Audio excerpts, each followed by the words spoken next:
Assalamualaikum warahmatullahi wabarakatuh. Saya ucapkan kepada semua, terutamanya kepada pensyarah saya, Dr. Nur Hidayah binti Muhammad Nawawi. Saya Habib Aiman bin Ismaruddin, bernombor matrik D23090051, akan membentangkan isu di dalam pentaksiran dalam pendidikan Islam sekolah menengah, iaitu isu kualiti dan kredibiliti dalam pentaksiran.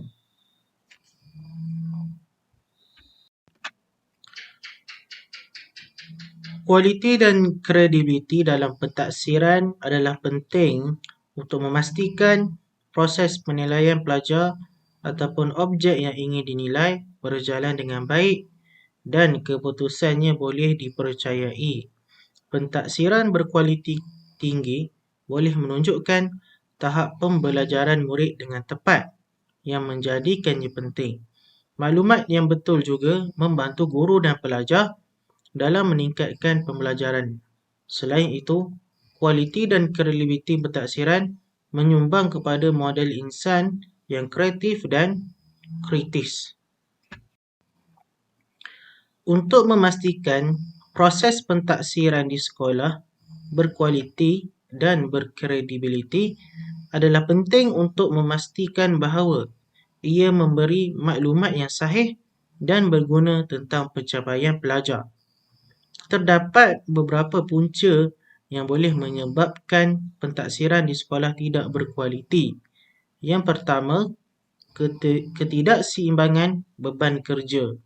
Yang kedua, kualiti latihan guru. Yang ketiga, ketidakadilan dalam pentaksiran. Yang keempat, ketidakupayaan untuk memanfaatkan teknologi.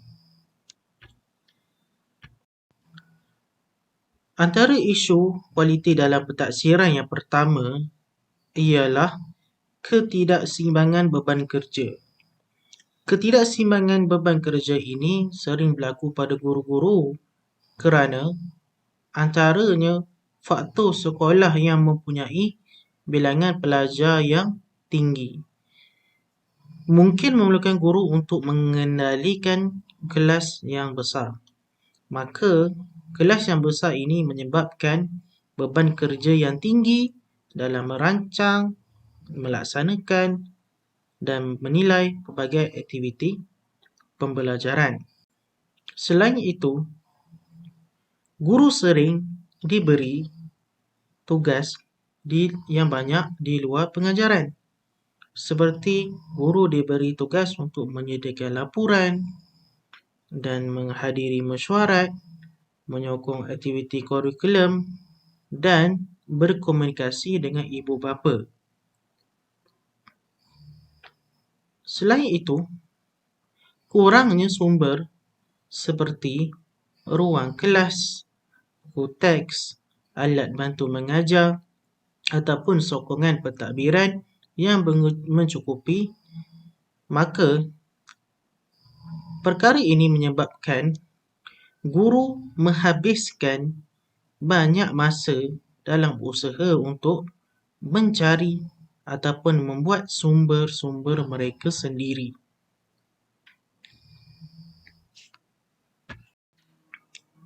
Isu yang kedua dalam isu kualiti pentaksiran ialah kualiti latihan guru. Perkara ini bermula apabila kursus ataupun latihan yang dihadiri oleh para guru tidak selaras dengan keperluan guru, yang mana akan membuahkan hasil yang kurang efektif jika latihan itu tidak relevan ataupun tidak sesuai ataupun tidak menunjukkan cabaran sebenar yang dihadapi oleh guru itu sendiri apabila melaksanakan pentaksiran di kelas. Kemungkinan juga kualiti latihan itu tidak mencukupi untuk membantu guru dalam merancang, melaksanakan dan menilai pentaksiran. Perkara ini boleh menyebabkan ketidakkonsisten dalam pentaksiran dan kekurangan standard. Dan kemungkinan juga guru kekurangan pengalaman praktikal, yang mana latihan ataupun kursus yang diberi terlalu bersifat teoretikal. Perkara ini mungkin tidak memberi guru kemahiran yang diperlukan untuk mengenangi cabaran dalam pengajaran harian mereka. Ini kerana ia tidak memberi peluang untuk pengalaman praktikal dan mengaplikasi dalam persekitaran kelas yang sebenar. Isu kualiti yang ketiga dalam pentaksiran ialah ketidakupayaan untuk memanfaatkan teknologi. Perkara ini berlaku kerana kekurangan kemahiran teknologi guru itu sendiri.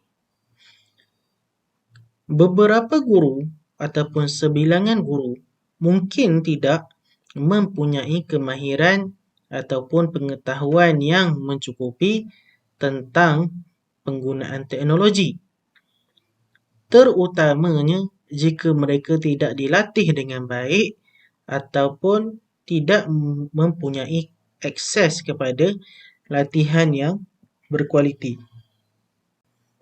Seterusnya, kekurangan akses kepada perkakasan dan perisian yang sesuai. Sekolah mungkin tidak mempunyai perkakasan ataupun perisian yang diperlukan untuk melaksanakan teknologi pentaksiran, ataupun peralatan yang ada mungkin tidak mencukupi untuk memenuhi keperluan semua guru. Dan yang terakhir, berlakunya perubahan budaya dan kebiasaan guru. Untuk memanfaatkan teknologi pentaksiran, guru perlu mengubah budaya dan kebiasaan mereka dalam pengajaran. Guru yang sudah biasa dengan pendekatan tradisional mungkin memerlukan masa untuk menyesuaikan diri dengan penggunaan teknologi. Ini berbeza dengan guru yang baru yang menerima latihan teknologi. Mereka sudah pun terbiasa dengan penggunaan teknologi dan seterusnya boleh diaplikasikan di dalam sekolah.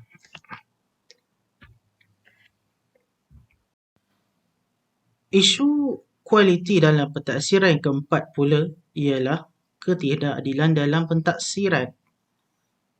Ketidakadilan ini berlaku kerana prasangka guru itu. Guru kadang-kala bias terhadap pelajar berdasarkan etnik, jantina ataupun latar belakang sosioekonomi. Prasangka ini boleh memberi kesan kepada bagaimana ataupun cara guru itu menilai pencapaian pelajar mereka. Seterusnya, subjektiviti penilaian. Ketidakadilan boleh juga berlaku jika piawaian penilaian tidak jelas ataupun pentaksiran bergantung kepada pendapat subjektif guru itu sendiri. Guru mungkin mempunyai pandangan yang berbeza tentang piawaian prestasi ataupun cara mereka menilai kerja pelajar mereka. Yang terakhir, pengaruh luar sekolah. Faktor-faktor luaran seperti tekanan daripada pentadbiran, sekolah ataupun ibu bapa ataupun anggapan persepsi tentang reputasi sekolah itu boleh mempengaruhi pentaksiran. Hasilnya, guru mungkin merasa terpaksa untuk memberikan hasil yang lebih tinggi kepada pelajar tertentu dalam mengekalkan prestasi sekolah dan mengekalkan tanggapan orang ramai kepada prestasi sekolah, terutamanya tanggapan dan harapan ibu bapa. Berikut ialah 4 isu yang saya senaraikan dalam isu kualiti pentaksiran, yang mana pertama ialah ketidakseimbangan beban kerja guru, yang kedua kualiti latihan guru, yang ketiga ketidakupayaan untuk memanfaatkan teknologi, dan keempat ketidakadilan guru dalam pentaksiran.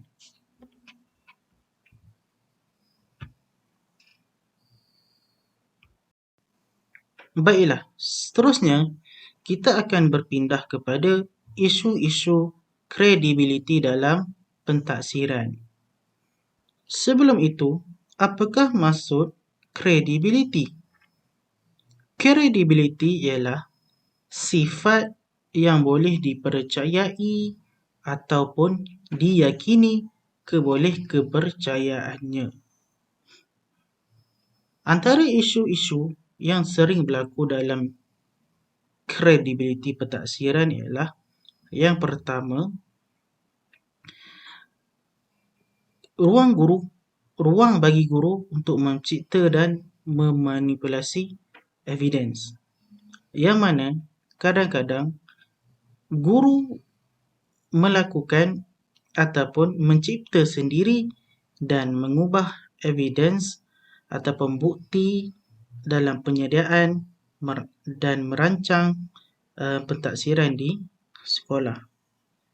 Yang kedua, guru tidak mengambil maklumat dan bahan yang sah dari sumber yang boleh dipercayai. Ini berlaku kerana guru mengambil mudah dan guru itu tidak bersungguh-sungguh untuk menghasilkan sebuah elemen pentaksiran yang berkualiti terhadap pelajar mereka. Dan yang ketiga, guru meletakkan TP yang tidak menepati pencapaian pelajar.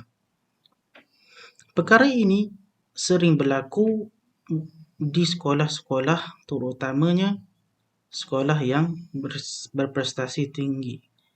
Guru meletakkan TP untuk menunjukkan kepada pentadbir ataupun kepada ibu bapa bahawa anak mereka mempunyai TP yang tinggi, yang mana TP yang tinggi itu menunjukkan bahawa pelajar itu faham dan faham apa yang diajarkan oleh guru itu. Perkara ini tidak patut dilakukan oleh guru sekiranya guru itu mempunyai sifat ataupun jiwa seorang pendidik. Baiklah, terdapat kesan yang serius apabila isu kredibiliti ini tidak diselesaikan ataupun tidak dihentikan dengan segera. Antaranya, kesan kredibiliti guru yang tidak dijaga dalam pentaksiran boleh menyebabkan pelbagai masalah. Antaranya, kurang kepercayaan pelajar kepada guru, kurangnya kepercayaan, gangguan hubungan antara guru dan pelajar, dan yang seterusnya, pentaksiran itu tidak sahih ataupun tidak tepat, dan banyak lagi.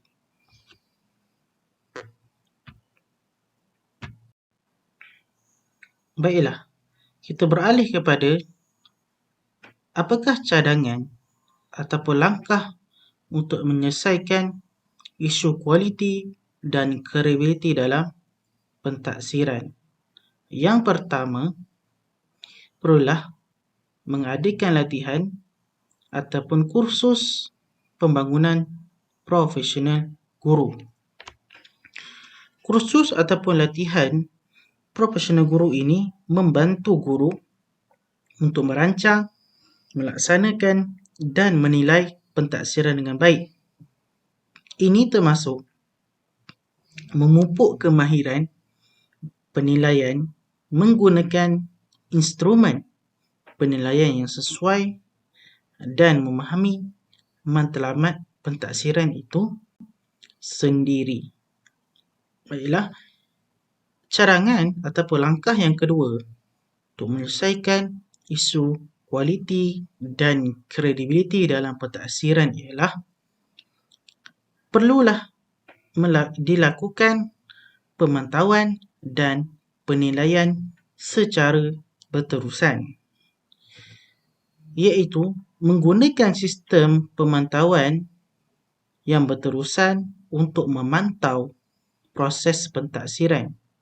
Ini termasuk penilaian oleh guru itu sendiri ataupun penilaian daripada rakan sejawat ataupun penilaian daripada pihak berkepentingan yang lain seperti ibu bapa dan pentadbir sekolah.